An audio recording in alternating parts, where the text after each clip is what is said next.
সিলেটের সুন্দর স্টেডিয়ামে সুন্দর একটা জয়, স্বস্তির একটা জয়, আনন্দের একটা জয়। কারণ বাংলাদেশ দল ইনিংস এবং ৪৭ রানের বিশাল বড় ব্যবধানে জিতেছে।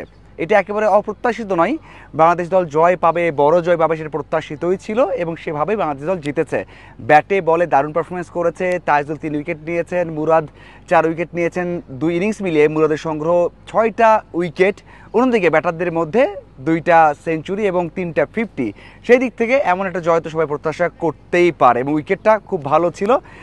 সেই জন্য বলতে হয় যে বাংলাদেশ ব্যাটাররাও কিন্তু ভালোভাবে রান করতে পেরেছে। তবে একটা জায়গায় আক্ষেপ থাকছে, সেটা ফিল্ডিং। বাংলাদেশ দল টেস্ট ক্রিকেটে যেমনটা ফিল্ডিং করতে চাইছে বা করা উচিত সেই কাজটা করতে পারেনি। ২ ইনিংস মিলিয়ে 10টার মতো ক্যাচ ছেড়েছে বাংলাদেশের তারকারা এবং সেই ক্যাচগুলো অবশ্যই চোখে ভাসবে বা কিছু জায়গাতে মনে হবে যে হাস্যকর ছিল, হাতে বল পড়েছে, সেই ক্যাচগুলো নিতে পারেনি। অন্য দল হলে, অন্য প্রতিপক্ষ হলে এই ম্যাচটা বাংলাদেশ দল অনেক কঠিন করে ফেলতো অথবা হারতেও পারতো। যদি জিম্বাবুয়ে, শ্রীলঙ্কা এমন দলও হতো, তারপরেও সমস্যায় পড়তে হতে পারতো। কারণ 10টা ক্যাচ মিস, তার মধ্যে 7টা ক্যাচ ছিল হাতে, সেই ক্যাচগুলো কিন্তু মিস হয়েছে। এই জায়গাতে ম্যানেজমেন্ট অবশ্যই চিন্তা করবে অথবা কাজ করবে যেন এখান থেকে বেরিয়ে আসা যায় এবং ভালো কিছু করা যায় এবং নেক্সট ম্যাচগুলোতে অথবা নেক্সট ম্যাচে, তারপর যে আবার সামনের বছর এপ্রিলে ম্যাচ আছে, সেখানে যেন এখান থেকে বেরিয়ে আসা যায়। যদিও আমার যেটা মনে হয়েছে সেটা হচ্ছে বাংলাদেশ দল টেস্ট তো খুব কম খেলে, 4 ডেজ ম্যাচও খুব বেশি খেলা হয়নি। ওই যে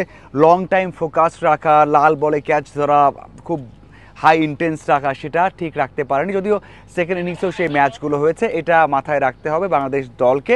বাকি ব্যাটিং ও বোলিংয়ে ভালো করেছে, এটা নিঃসন্দেহে বলা যেতে পারে। আসার এক শান্তর বিষয়, শান্ত সবশেষ 5টা ইনিংসের মধ্যে 3টা সেঞ্চুরি করেছেন এবং তার সবশেষ 1 বছর গড় 70-এর উপর। তারপরেও তাকে ক্যাপ্টেন্সি থেকে সরে যেতে হয়েছিল, পরে আবারও তাকে ব্যাক করানো হয়েছে। অবশেষে দায়িত্ব নেওয়ার পর আবারও তার দল জিতেছে। এর আগে যখন ক্যাপ্টেন্সি করেছিলেন প্রথম ম্যাচেই জয় পেয়েছিলেন এই সিলেটেই নিউজিল্যান্ডের এগেনস্টে, এবার আবারও জিতলেন, সেটা আয়ারল্যান্ডের এগেনস্টে। এখানে আরও একটা বিষয় আছে গুরুত্বপূর্ণ, সেটা হচ্ছে শান্ত এখন বাংলাদেশের টেস্ট ইতিহাসের দ্বিতীয় সফল ক্যাপ্টেন। মানে তার জয় 5টা, টেস্ট খেলেছেন তার অধীনে বাংলাদেশ দল 15 টেস্টেই 5টা জয়। যেখানে আমরা বলতেই পারি পাকিস্তানের এগেনস্টে যে সিরিজ জয়টা, তাদের মাটিতে তাদেরকে হোয়াইট ওয়াশ করা, সেটা ছিল অন্যতম একটা অর্জন। নিউজিল্যান্ডকে হারিয়েছে এখানেই, তার অধীনে এই 2টাই তার বড় জয়। এছাড়া সব মিলে 5টা জয়। এর আগে সাকিব আল হাসান জিতেছিলেন 4টা টেস্ট বাংলাদেশের হয়ে 19 ম্যাচে 4 জয় সাকিবের ছিল। এরপর শান্ত এখন 5 জয় নিয়ে টেবিলের দ্বিতীয়তে উঠে আসছেন ক্যাপ্টেন হিসেবে, অন্যতম সফল একজন ক্যাপ্টেন বাংলাদেশের প্রেক্ষাপট। হ্যাঁ, আপনি বলবেন ভাই 4টা ম্যাচ জেতে, 5টা ম্যাচ জেতে কীভাবে সেরা হয়? কিন্তু ভাই বাংলাদেশের হিস্ট্রি তো এমন যে বাংলাদেশের হিস্ট্রিতেই বাংলাদেশ এমন খারাপ করেছে, তার মধ্যে দ্বিতীয় সর্বোচ্চ জয় এখন শান্তর।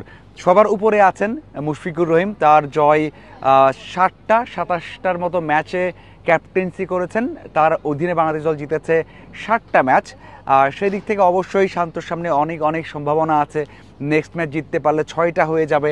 এরপর যে কোনো একটা ম্যাচ জিতলেই সর্বোচ্চ ম্যাচ জয়ের তালিকাতে সবার উপরে চলে যাবেন এবং কম ম্যাচ খেলে সেই জিনিসটা অর্জন, সেই রেকর্ডটা অর্জন করার সামনে কিন্তু শান্ত রয়েছেন। যদিও শান্ত এইসব নিয়ে একেবারে ভাবছেন না, রেকর্ড নিয়ে ভাবছেন না, রেকর্ড বুক নিয়ে ভাবছেন না।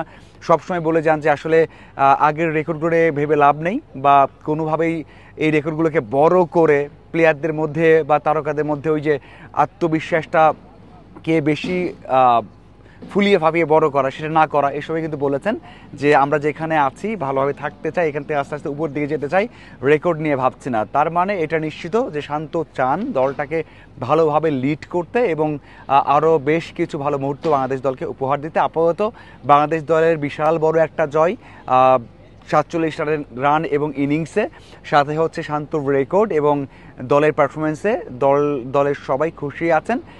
একটাই লক্ষ্য এখন, ঢাকাতে মিরপুরের যে উইকেটটা, সেখানে সেই চ্যালেঞ্জটা জয় করে সিরিজ নিশ্চিত করা বা আয়ারল্যান্ডকে হোয়াইট ওয়াশ করা। ধন্যবাদ সবাইকে সাথে থাকার জন্য।